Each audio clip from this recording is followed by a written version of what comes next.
What's up, YouTube? Welcome back to the channel. It's good to see you. I want to go over some general ways to get better at Brazilian Jiu-Jitsu faster. Number one, study. I like to record my own technique at times and then look over the footage and see what I could have done. What grips were my opponent going for? What grips did I have? Could I have prevented this by breaking a grip here and going for a different grip setup, different technique? I also like to study some books. There's a few books that I have. This book, Drill to Win, Andre Goval. This book is beat to shit. My friend Aaron gave me this when I was a white belt, and I don't know if he wants it back, but it's mine now. Just kidding. If you want it back, bro, let me know, because it's not in production anymore. This is a book based on drilling. Other martial arts call it kata. Brazilian Jiu-Jitsu calls it drilling. That's what we do. We drill techniques. We set up these flow charts. That's another thing. So we set up these flow charts from each position, and then we drill the sequences. So when we're presented with that opportunity in live sparring, we're able to connect the dots together. And this book shows a lot of really good techniques. Things basic to bridging, hip escaping to the stomach, hip escape to rollouts, throws with push-ups. It shows some judo drills, seonagis, ippon seonagis, uchimaras, ochigaris, ogoshis, seo drops. Studying is important. It's one of the foundations of jiu-jitsu. You can learn so much at your academy, but most instructors have a game that they play, and that's what they tend to teach. So if you want to expand your game outside of your academy, study. So I have this YouTube channel that I've created, mainly posting videos about my cats, jiu-jitsu, throwing up some techniques, some reaction videos. And I also study various amounts of footage from other instructors. It's just a way to really develop your game and find a drilling partner that you can drill with at home or at the gym, whichever you prefer. You can also do solo drills, flowchart, drills, kata, study. That's super important. Another book, Jigoro Kano. That's where jiu-jitsu came from, people. It's a great book. I like takedowns. I'm a big fan. My first coach was a big judo guy. We called him Judo Jim. He was a UFC fighter. Jimmy Hedis from Swarsville, Pennsylvania. Dude's an absolute legend. It wasn't. I think last time we went up there, I got to roll with him and he hit me with the same stupid foot sweep as he hit when I was white belt. If you raise with these techniques, it doesn't matter. They're gonna work. Number two, Saulo Barrow, Jiu-Jitsu University, phenomenal book.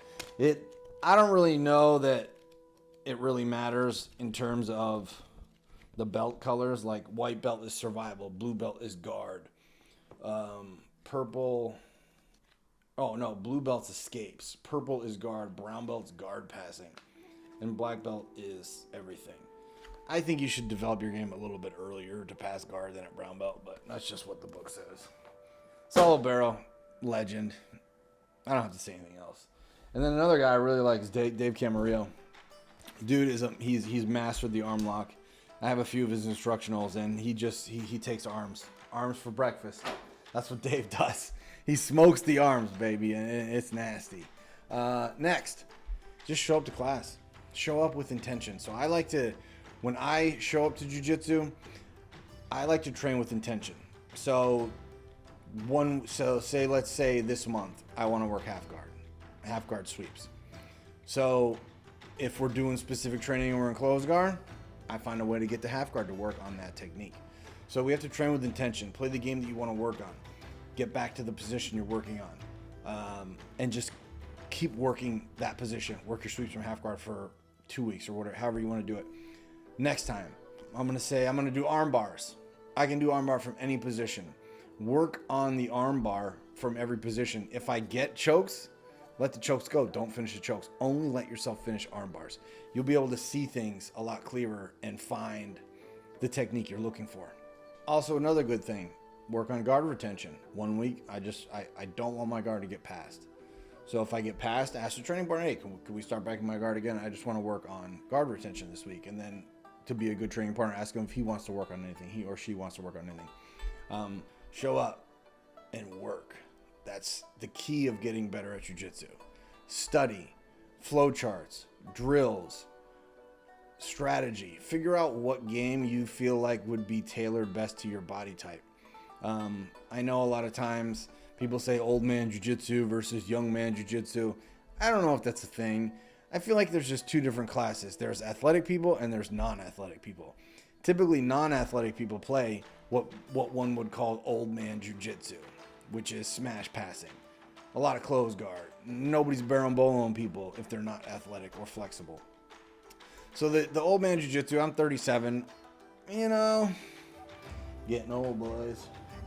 I don't necessarily know if that's a thing, you know, old man jiu-jitsu. I was watching YouTube the other day, and there was this guy, I think he's like 67. I think John Connors is a YouTube channel. He was training as a blue belt that's 275 pounds, and he's an ex-Marine. And the guy shows up with his knee pads on, trains twice a day. He shows up, you know what I mean? And he plays his game, and that works for him. That's over the years of getting your technique, getting your chains together, learning your flow charts, working on drilling. When you get to these positions, it's like muscle memory. Your body will just start to work, and you'll start to hit these positions. A lot of times when we first start, we get frazzled. You know, I'm in this position, I don't know what to do. Over time in drilling, as you progress through the belts, you'll know what to do when you're in every position. Sure, people come up with new weird guards, but that's certain worm guard. You know, it's like the average person doesn't even know how to get out of worm guard. And usually those guards are tailored against people that stand up pass. Or like, for example, Keenan with this worm guard. You know, he created it because he was a high-level competitor. And he knows what people are going to use against him, so he created a guard to stop their guard. The average Joe playing worm guard, I don't know. I don't play worm guard, and it's like you're stuck. If you don't, half the time I don't even know how to get out of worm guard, and I know what worm guard is, you know? I like the basics. I like straight cut razor jiu-jitsu. And thanks for watching. Hope to see you again.